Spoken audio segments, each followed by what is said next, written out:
I guess we're doing this. Welcome to Still Against All Odds, brought to you by Harry and the Hendersons. Yeah, let's remake that 87 classic, except this time a family adopts our mythical legend Harry and makes him a part of Mm. their family. Hollywood, work your magic. My phone's open. Anyway, alongside producer Mikey Meatball, I'm joined by the degenerate trifecta, Harry, Parlay Kid, and Brother Bry. What's going on, fellas? What's going on, Joel? Yeah, Joel. What's going on, buddy? Harry, you like that? Harry and the Hendersons? That Pretty could be good. Yeah, fun. yeah. Maybe Yeah, you it was a live good one. with Travion Henderson and his family. I don't know. That could be fun. Did you like that movie? It was great. It was good. Yeah, it was very good. Very All good. right. Very Yeah, good. Lithgow at his best. That was All excellent. Yeah. right. He always Yeah. is. He always is. All right. Nobody wants to hear about that. They want to hear about this NFL trade deadline that went down. Some blockbusters, some true blockbusters involving your Dallas Cowboys, Parlay Kid. Let's go back a few days. First of all, the Cowboys lose to the Cardinals on Monday night. But Jerry said, "We have made a trade and we may make a couple more." And while Jerry was wheeling and dealing, and just like Robin Williams and Mrs. Doubtfire, help is on the way. You got linebacker Logan Wilson, you got defensive tackle Quinnen Williams. Forget it. They might be 3-5-1, but the Cowboys are not waving the white flag. No, sir. Uh, Parlay Kid. well, listen. One, the Wilson trade is, you're giving up a seventh round pick for a guy that I don't know at one point was pretty good, led the league in interceptions for linebackers, was kind of a tackling machine. Yeah. I actually think Harry might have won some money on him in the Super Bowl for over in the tackle area, I think, right, Harry, with Wilson Yeah. that one time. Yeah, Um, definitely. But it is what it is. Even though you traded a draft pick for a guy who can't start on a defense that's almost equally as bad as Dallas's, but okay, maybe he just needs a new location. And the other trade, look, that if Dallas had won the other night, I would be much more okay with that trade. But after seeing the way they played the other night on both sides of the ball and the way they were coached on both sides of the ball, really makes me question that move. It's almost like Jerry's trying to appease people. Yet any real good Cowboy fan did not like that trade. Okay. I think that he's a good player. He's a very good player, but you're giving up draft picks.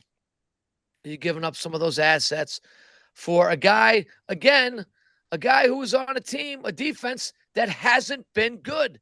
Like Gardner went to the Colts, right?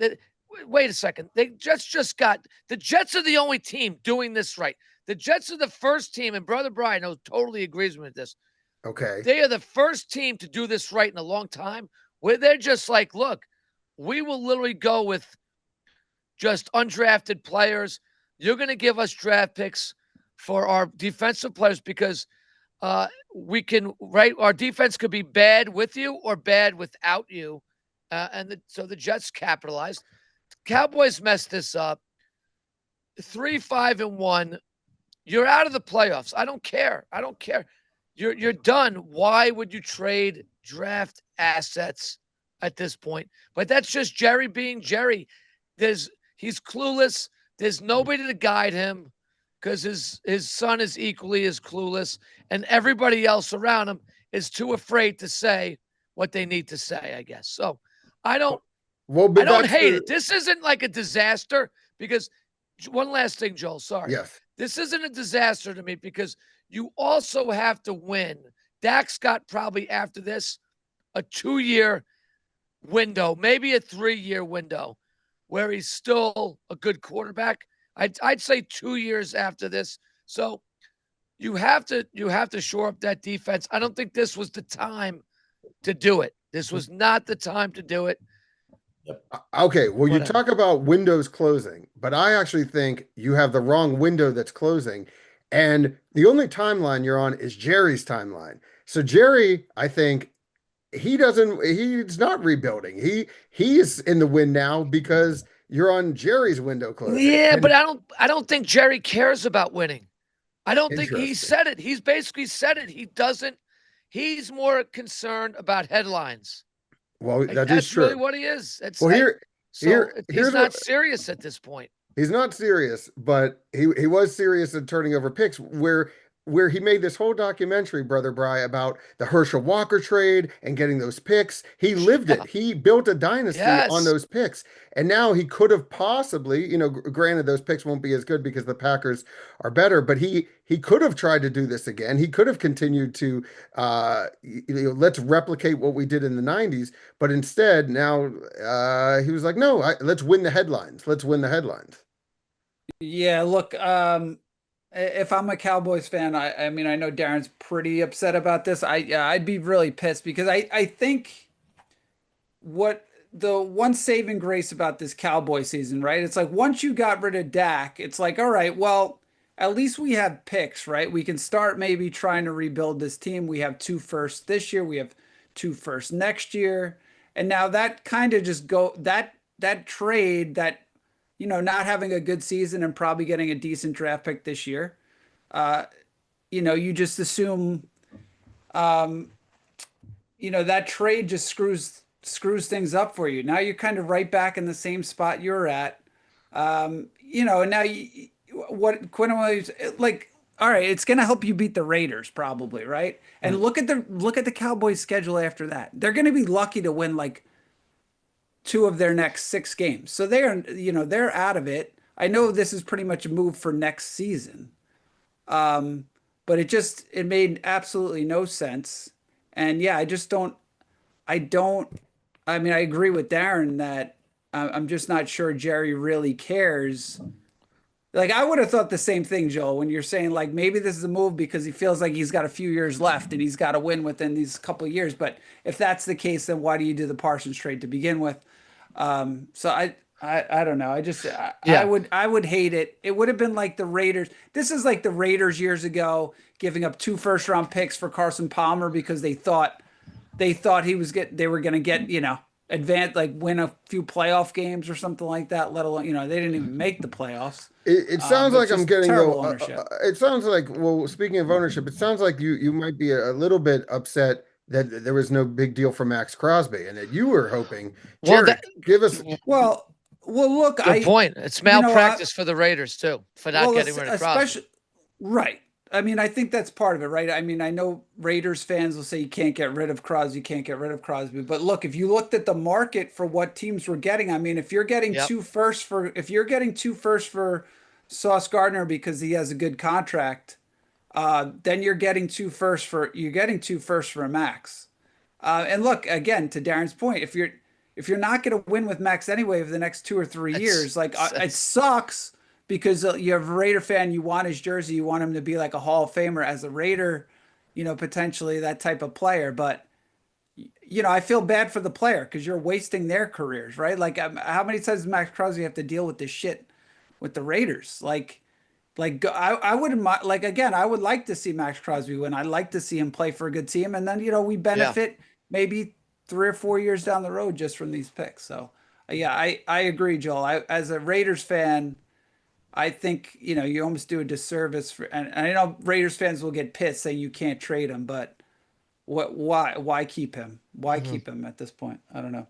Yeah, it is. There are a lot of teams they think they're one player away. It turns out you're definitely not one player away. Believe Mhm. me, the Steelers have thought they were a quarterback away for what it's been 7 years now. But yeah, I want to get Harry's thoughts. But yes, ultimately, Micah Parsons, the Cowboys bring in Quinnen Williams. He'll turn 28 in December. Kenny Clark and Green Bay's 2026 first round pick, which is could very well be in the very late first round. So, Harry, you've heard what the guys have to say. What do you think? I agree with Darren about the Cowboy situation. Why do this now after you get rid of Parsons? I mean, you're dealing with, you really don't have a chance at the playoffs. You've got four teams in the NFC North that are Mhm. 500 or better, and three teams in the NFC West that are Right. probably going to make the playoffs. Like, it makes no sense. Now, Wilson is an excellent player, excellent middle linebacker. He makes tons of tackles. He's a great tackler. I think he led the Bengals in tackles every year he's been there. But what good is that? What good is that now That's when I mean, you just trade when you had picks that you could make, and he's not that young either anymore. Um, just makes no sense. Dallas is just a awful organization where they don't know what they're doing. It's terrible. And the Raiders aren't much better. Well, one owner who I found it interesting, who did the exact opposite of Jerry Jones. No one saw this coming. There was no warning of it. Kind of did this move in the shadows and pulls off a blockbuster of her own. Carly Ursay Gordon says, while Jerry's making headlines, I'll quietly go get Sauce Gardner. And Harry, how much better does this make the Colts? Because talking about going all in and trying to win now, I mean that I think what their Super Bowl odds went from 14 to 1 to 10 to 1. mm, Mhm. No, So, look, I think the Colts laid the kind of an egg against your Steelers on Sunday, but that's only one game this year. They haven't played well. Um, they needed a little help there in the secondary. They got him. I don't know. I think I've always thought since he's been in the league. I know it's hard to judge being on the Jets, but I've always thought he's a little bit overrated.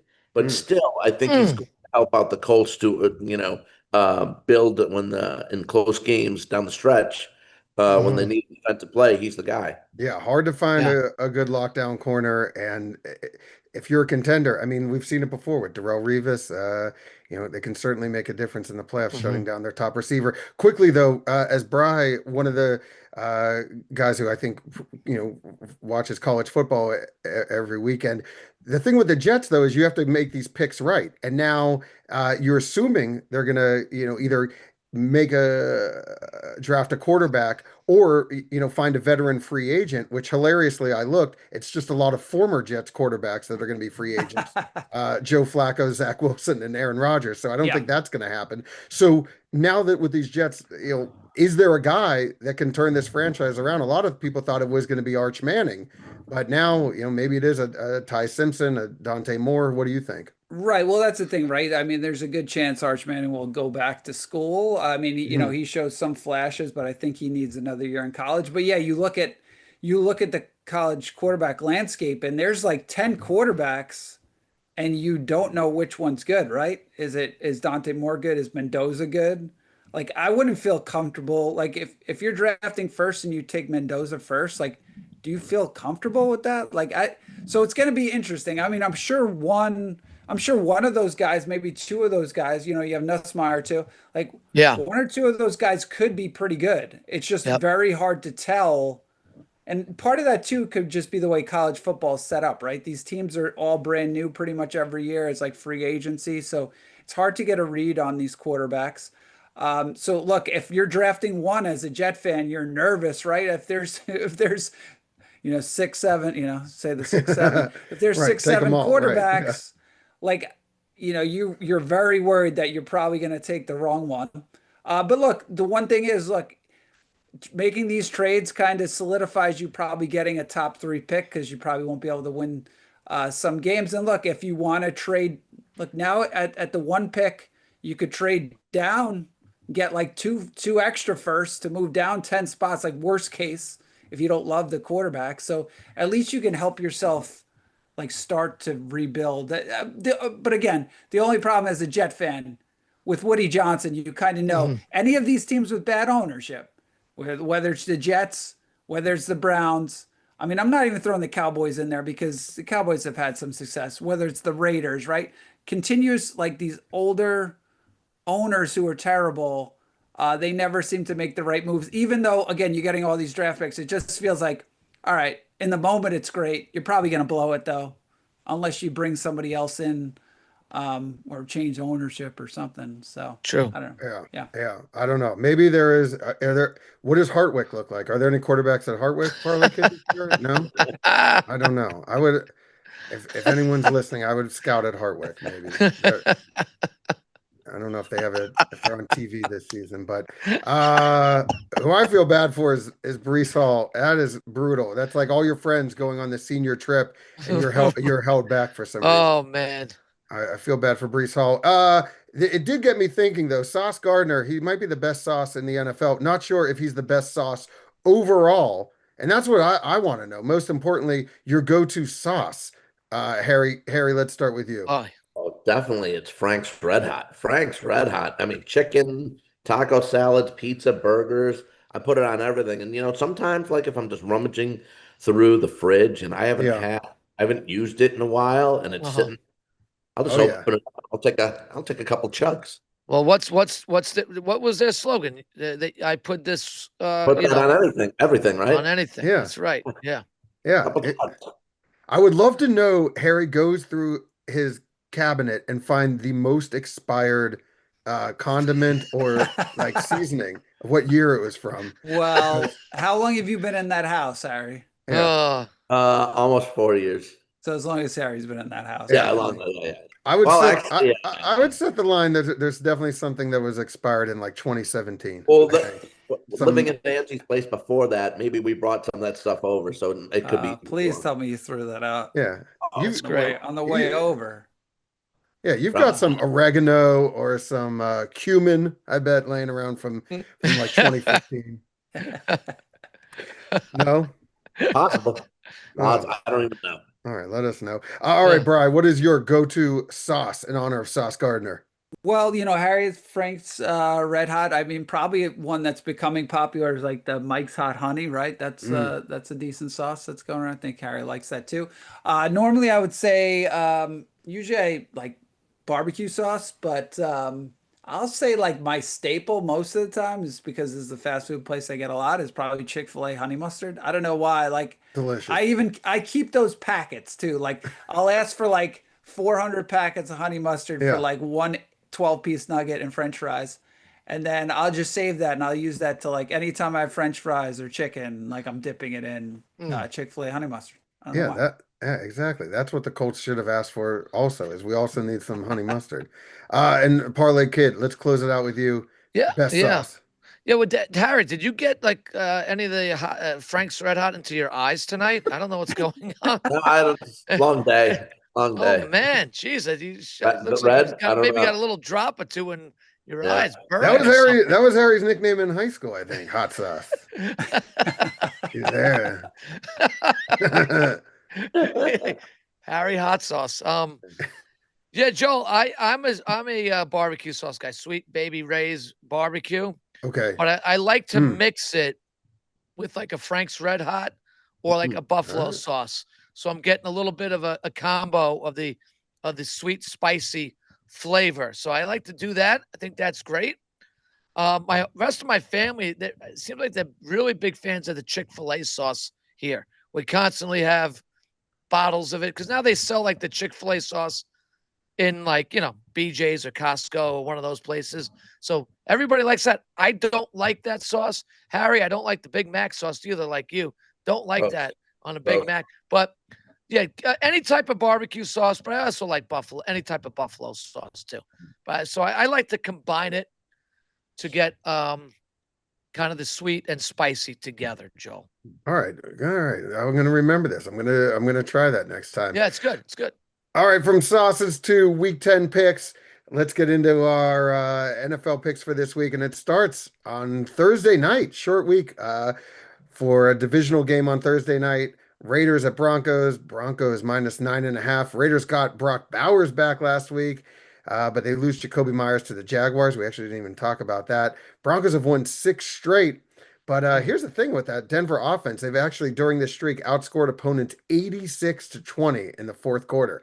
Yeah. Pretty good stat to have, especially come playoff time late in the season. It's been impressed what the Broncos have done.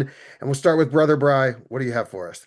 Yeah, look, it's an interesting game because that's the thing, right? Denver's been so good in the second half, and they just really have not started off well in these Mhm. games. So that makes me a little leery on taking, the 8.5, or maybe if you were gonna take the Raiders in this game, you probably would take them first half. Just feel like they maybe get off to a decent start. But I'm gonna go Bo Nix over 1.5 passing touchdowns. Look, he hasn't been the most consistent this year. But last year the Raiders struggled against him. He had in both his games he had 2 passing touchdowns. Raiders have, they rank in the bottom, 11, 10, 11 in passing yards given up here. So I think Knicks is going to have a big game. If they are going to get off, if they are going to get off to a good start, it's going to be against the Raiders on a Thursday night here. Potentially be a bad game, but so I'll take Knicks over 1.5 passing touchdowns. Yeah, I like that. And he's been dumping off some touchdown passes to RJ Harvey. Maybe take a Yep. anytime touchdown there with him to Yep. increase those odds. I like it, Bry. Then we're up early Sunday morning. Atlanta at Colts. Colts minus 5.5. Two of the best backs in football, Jonathan Taylor and Bijan Robinson, and both teams coming off a loss. Falcons actually lost three straight. Indiana Jones looking to bounce back, but Atlanta actually allowed the fewest passing yards per game this season at 158. The game's in Berlin, but Parlay Kid is London calling. Follow me here with Yeah. your pick. Yeah, we just talked about Bijan Robinson, but again, Atlanta has failed to really get him involved in the running game. He's literally had about 35 carries in his last 3 games. Come on. You drafted this guy in the top of the draft. He hasn't broken 46 yards in 3 straight games. What's going on there? Come on, let's be better than that. But in the meantime, Drake London in his last 4 starts, he is averaging about 12 to 13 targets a start and about 110 yards combined in each of these 4 games. So I'm going to look, Penix has got one weapon here to throw the ball to, besides maybe Robinson out of the backfield, because Pitts has shown he's just not consistent enough to get it done. London he's finally living up to his draft stock for where he was drafted, and he's playing like a number 1 elite receiver over this midseason so far. He's been great. 14 targets last week against the Pats. I think we see this continue in this game in Berlin, and he'll go over 70.5 yards in this one. He's gone well over it in 3 out of his last 4. Like I said, averaging about 110 yards in those last 4 games. So he's the number 1 guy, and Penix, that's his guy now. I mean, he's throwing the ball a lot to him. So let's go with that. Yeah, he's been huge for my fantasy team, and we know Yeah, it's been and great. Harry loves the Drake. Harry loves the Drake. What can Loves we the say? Drake. Harry, I well, let's love it. go to you. The Brady Bowl. Patriots at Bucks minus 2.5. Look at that. Home favorites against Drake May and these red hot Patriots. Bucks coming off a bye. But so far this season, man, Drake May has a better QB rating on the road and is a perfect 4-0. Will that matter when it comes to the Brady Bowl, Harry? Well, I mean, this is a tough game. It's going to be fun, too. Fun game as well. So I'm going to do a teaser here instead. I'm going to tease the Bucks from minus 2.5 to plus 4.5. And I'm going to go the over to over 41.5. You mentioned Tampa Bay coming off a bye, Joel. Kind of need this one, Tampa Bay, because in the next 2 games are both on the road at Buffalo and at the Rams. They have won 4 straight games, Tampa Bay, against AFC teams. First time, and kind of interesting that Baker Mayfield is playing New England at home, never at home before. So it's going to be Wow. interesting to see. Yeah, all these years, never played New England at home. So I'm going to take the 4.5 at home with its plus 11 touchdown to interception ratio. And as for the over 41.5, 7 of the 8 last 8 games for the Patriots have gone over 41. Tampa's played 3 home games this year. In those 3 home games this year, the games have averaged 54 points. So give me 4.5, more than a field goal here with Tampa at home and over 41.5.